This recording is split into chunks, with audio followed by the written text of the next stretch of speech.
तेलंगाना के नागर कर्नूल जिला से एक दिल दहला देने वाला वाकया सामने आया है।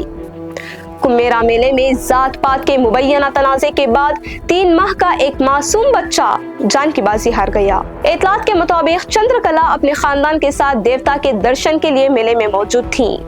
इल्जाम है कि मेले के मुंतजिम श्रीनिवास रेड्डी ने बगैर किसी वजह के खानदान को डांटा, जिसके बाद बात झगड़े में बदल गई।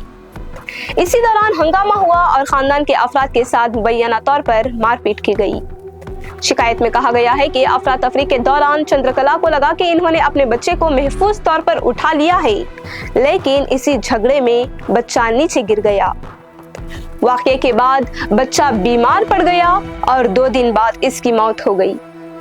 मुतासिरा खानदान का इल्जाम है कि श्रीनिवास रेड्डी, मधु, श्रीकांत रेड्डी और दीगर अफराद ने इन पर हमला किया और जात पात के नाम पर गालियां दी। खानदान का ये भी कहना है कि इनके खिलाफ झूठी शिकायतें दर्ज कराई गई, जिसके नतीजे में इनके अपने 5 अफराद पर मुकदमा दर्ज हो गया।